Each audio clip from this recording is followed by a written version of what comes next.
জমি সংক্রান্ত জেরে মিথ্যে মামলা দিয়ে হয়রানির প্রতিবাদের সংবাদ সম্মেলন করেছেন ভুক্তভোগী পরিবার।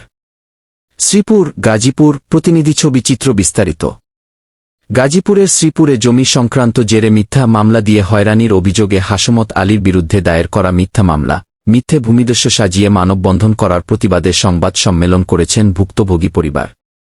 সোমবার 18 আগস্ট বিকালে শ্রীপুর পৌরসভার উজিলাব গ্রামের নিজ বাড়িতে মিথ্যা মামলা থেকে প্রতিকার পেতে এ ঘটনায় প্রকৃত দোষীকে গ্রেফতার ও নিরপরাধ হাসমত আলীকে মামলা থেকে অব্যাহতি চেয়ে সংবাদ সম্মেলন করেন। ভুক্তভোগী হাসমত আলী শ্রীপুর পৌরসভার 6 নং ওয়ার্ডের উজিলাব গ্রামের মৃত আহমদ আলীর ছেলে। সংবাদ সম্মেলনে স্ত্রী শাহিনারা বেগম লিখিত বক্তব্যে বলেন, আমার স্বামীর সাথে দেলোয়ার হোসেন দুলাল দীর্ঘদিন পূর্ব হইতে পারিবারিক জমি জমার বিষয় নিয়ে বিরোধ করছিল। জমি সংক্রান্ত বিষয় নিয়ে আমার স্বামীর বিরুদ্ধে মিথ্যে মামলা সহ ভূমিদস্যু সাজিয়ে মানববন্ধন করেছে। আমার স্বামী যেন এ মিথ্যা মামলা থেকে অব্যাহতি পান এজন্য প্রশাসনের দৃষ্টি কামনা করেন তিনি।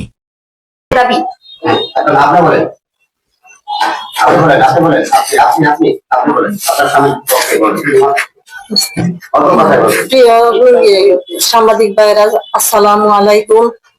আমার স্বামীর উপর অনেক অত্যাচার করতেছে,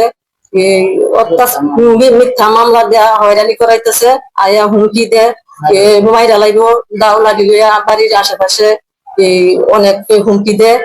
আমরা না পাইরা প্রশাসনের কাছে আসছি। আমরা এই কালকার তারা করছে, মানববন্ধন করছে, এটার মিথ্যা মামলা হয়রানি করাইতো, ধরাইতো। প্রশাসনের সুস্থ তদন্ত চাই।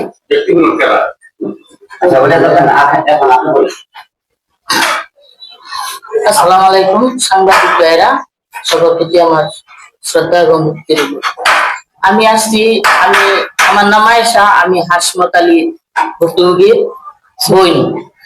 আমি আসছি আমার বাবার প্রকৃত সম্পত্তি আমার দাদার আমলের, আমার দাদার নামে রেকর্ড, তারপরে আমার আব্বার নামে 2টা রেকর্ড, তারপরে এখন আমার আব্বা মারা গেছে। এই সম্পত্তির মালিক হন আমরা 7 ভাই বোন। কারণ এই সম্পত্তি আমরা কাগজপত্র সব আমার আছে, খারিজ মারিজ খাজনা মাজনা সব দিয়ে কমপ্লিট। আমরা তার কাছে বারবার অনুরোধ করার পরেও সে আমরে এই জায়গাটা বুঝাই দিতেছে না। সে আরো উল্টাপাল্টা হুমকি দেহাইরা আমার বাইরে দুনিয়ার হেরেজ মেরেজ করাইতেছে, রাজনৈতিক মামলা দিছে। এই কাল্লাকের আয়া মানববন্ধন এটা তো আমরা জীবন শুনি নাই। এগুলা কইরা যে সব কথাবার্তা কইছে এগুলা সম্পূর্ণ মিথ্যা, উল্টাটা কইছে। যেটা হওয়ার কথা সেটা না কইয়া তারা উল্টাটা কইছে। জমি জমার ব্যাপারটা আমার ভাইয়ে কাগজ বুঝে, জমিনের সমস্ত কাগজ বুঝে। এই জন্য আমার ভাইয়ের কাছে মানুষ, গরিব কাছে যারা কাগজ না বুঝে এরা আসে, আইসা 2-4 পয়সা দিয়ে আমার ভাইয়ের কাছে কাগজটা বুঝা তাদের জমি জমা বুঝা লওয়ার চেষ্টা করে। আমার ভাই এরকম সেবা যত্ন করে। এটা এদের কাছে অনেকে দেখা গেছে আরেকজন এটা মাইরা খাইতেছে, বুক করতেছে, এদের সমস্যা হয়ে যেতেছে। এইভাবে 70টা বেড়ে গেছে আমার ভাই। কথা বুঝছেন? আমার ভাই কিন্তু ব্যক্তিগত ভাবে কারো কোনো 1 তোলা সম্পত্তি ভোগ করে নাই। আমরা ইউনিভার্সিটি জায়গার মধ্যে বাড়ি ঘর করে থাকতেছি, আমার বাবার প্রকৃত সম্পত্তি হেরা দখল করে খাইতেছে। আমরা পাইতাছি না বাড়ি ঘর করতে। আমরা চাইতাছি আমাদের সম্পত্তিটা আমাদের যেন বুঝাইয়া দেয়, এটা নিয়ে যেন আমাদের কাছে সঠিক কাগজপত্র আছে। তাদের কাছে যদি কাগজ থাকে তারা তুলে ধরুক, আমরা রাজি। আমাদের কাছে যে কাগজ আছে এটাও আমরা তুলে ধরি। আমরা যদি সঠিক ভাবে পাই তাইলে আমরা চাই, নাইলে আমরা চাই না।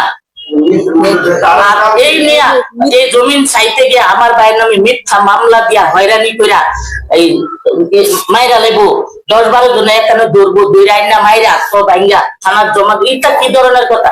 এইসব কথা করে আমার বাইরে বেজ্জতি কইরা এই মানববন্ধন করে দেশবাসীর দ্বারা আমার ভাই একটা ইজ্জতদারি লোক, তারে অসম্মানী করার অধিকার তাগরে কেরা দিছে? আমার ভাই শুন না, ডাকাত না, গুন্ডা না, বদমাইশ না, সন্ত্রাস না, কোন রাজনৈতিক নেতা না কিচ্ছু না। আমার ভাই জীবনে একটা মিটিংও যায় নাই, আর আমার বাইরে এরকম হয়রানিটা করতেছে। এই 8 মাস করে এক কান্তে নিচে গ্রামের 2 গুন্ডা ক্ষেত, আরেক কান্তে নিচে গাই যে ইদারিং 5 গুন্ডা ক্ষেত দখল কইরা এই ক্ষেতের লাগি প্রতিবাদ করছে দেখে এই কারণে এই মিথ্যা মামলায় জড়াই দিচ্ছে। এই যে নেতা, বিএনপি নেতা আক্তার মাস্টার, এই যে কুকুর খুঁজছে যে টেঙ্গার মুই পুলিশের ছেলে।